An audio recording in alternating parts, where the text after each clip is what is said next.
pemirsa, kami memiliki sejumlah informasi terkini mengenai konflik yang terjadi di Israel dan juga Hamas. PBB mengatakan puluhan ribu warga Palestina berbondong-bondong ke ujung paling selatan Gaza dalam beberapa hari terakhir.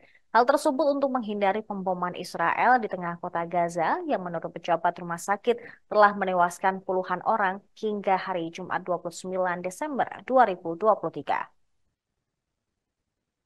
Warga Palestina merasa tidak aman karena tidak ada tempat yang aman di wilayah kantong kecil ini. Direktur Komunikasi di UNRWA, Badan PBB untuk Pengungsi Palestina, Juliet Touma pada hari Jumat mengatakan bahwa orang-orang tiba di Rafah dengan menggunakan truk, kemudian ada pula dengan gerobak hingga berjalan kaki. Mereka yang belum mendapatkan tempat di tempat penampungan telah membangun tenda di pinggir jalan. Bahkan mereka ada pula yang tidur di mobil dan mendirikan kubu-kubu kecil di tempat kosong.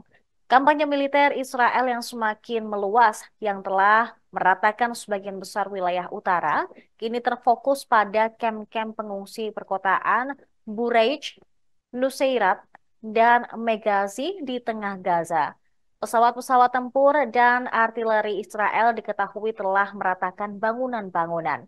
Namun, pertempuran belum mereda di wilayah utara dan kota Khan Younis di selatan, tempat Israel meyakini para pemimpin Hamas bersembunyi, juga merupakan medan pertempuran yang membara. Militan terus menembakkan roket sebagian besar ke wilayah selatan Israel. Sebelumnya, Israel melancarkan serangan besar-besaran di Gaza Tengah dan Selatan pada malam hari hingga Rabu 27 Desember setelah memperluas serangannya terhadap Hamas ke lebih banyak wilayah di mana militer telah meminta warga Palestina untuk mencari perlindungan pada awal perang. Warga melaporkan adanya pemboman besar-besaran di kamp pengungsi Bureij di Gaza Tengah dan kota selatan Khan Younis dan Rafah, daerah di mana puluhan ribu orang mencari perlindungan karena sebagian besar wilayah Gaza di utara hancur menjadi puing-puing.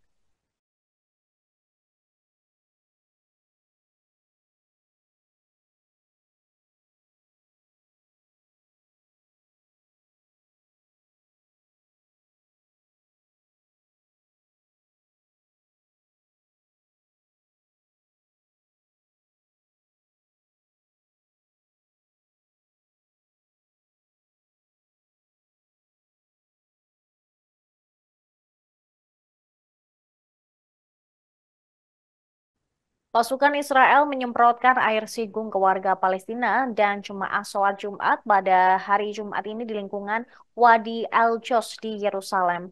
Bau yang tak sedap dari air tersebut menyebabkan puluhan orang menderita masalah pernapasan. Selain itu, Israel juga menyerang jemaah menggunakan gas air mata hingga peluru logam berlapis karet. Wafa melaporkan pasukan Israel menindak jemaah yang ditolak masuk ke Masjid Al-Aqsa. Oleh karena itu, para jemaah melaksanakan sholat Jumat di lingkungan Wadi Al-Jos yang berdekatan dengan kota tua Yerusalem. Pasalnya, lingkungan masjid tersebut memang dibatasi jumlah pengunjungnya. Hanya 12.000 jamaah yang berhasil masuk ke Masjid Al-Aqsa untuk menunaikan sholat. Sejak dini hari, pasukan memang telah menerapkan tindakan ketat yang mencegah ratusan jamaah masuk untuk melaksanakan sholat subuh. Polisi Israel juga melakukan penggeledahan pada jemaah, memeriksa kartu identitas mereka, dan melarang orang-orang dari luar kota Yerusalem untuk masuk. Israel hanya mengizinkan orang-orang yang berusia di atas 45 tahun. Namun, mereka dapat membatasinya. Sementara itu, Al Jazeera melaporkan hanya melihat sekitar 300 hingga 4.000 jamaah dalam 2 minggu terakhir. Biasanya ada antara 50.000 hingga 60.000 orang yang sholat di masjid tersebut. Untuk hari Jumat ke-12 berturut-turut, pasukan pendudukan Israel telah meningkatkan tindakan militer ketat mereka yang menargetkan Masjid Al-Aqsa dan penduduk kota tua. Hal ini menyebabkan penurunan signifikan jumlah jamaah yang memasuki tempat suci tersebut, yang sebelumnya mencapai 70.000 pada hari Jumat biasa, namun kini jumlahnya tidak melampaui 12.000 orang.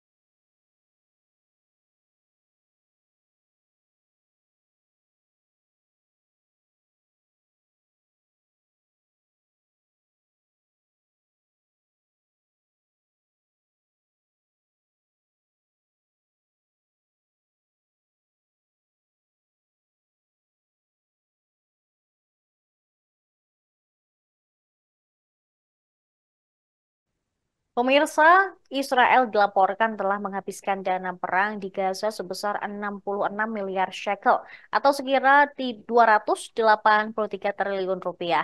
Dilansir media Israel, Haaretz, biaya perang di Gaza mencapai 66 miliar shekel atau sekitar 283 triliun rupiah. Selain harus dibayar dengan banyaknya tentara Israel yang tewas, biaya perang di Gaza hingga kemarin Kamis mencapai ratusan triliun rupiah tersebut. Dengan rata-rata biaya perang harian di Gaza sebesar 800 shekel atau sekitar 3,4 triliun rupiah. Pada minggu-minggu pertama perang, biaya yang dikeluarkan mencapai 1,3 miliar shekel atau sekitar 5,6 triliun rupiah. Karena penggunaan senjata presisi secara ekstensif dan perekrutan cadangan. Namun kemudian menurunnya Namun kemudian menurun setelah demobilisasi 170.000 tentara cadangan.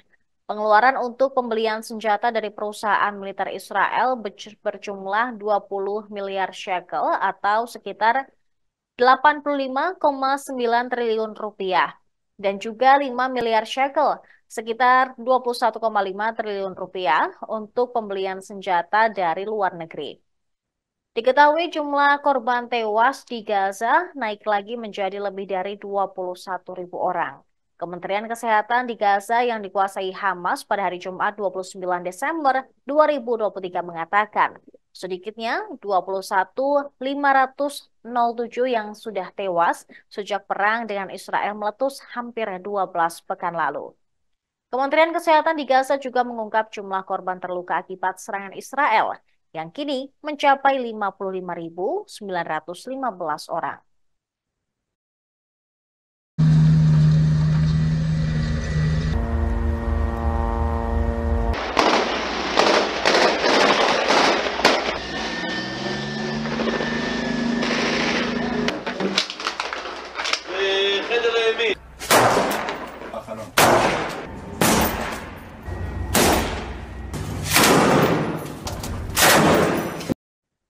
Pemirsa, informasi tadi sekaligus menutup jumpa kita pada malam hari ini. Saya Saradita beserta kru yang bertugas pamit undur diri. Terima kasih atas kebersamaan Anda dan sampai jumpa. Download Tribun X sekarang. Menghadirkan lokal menjadi Indonesia.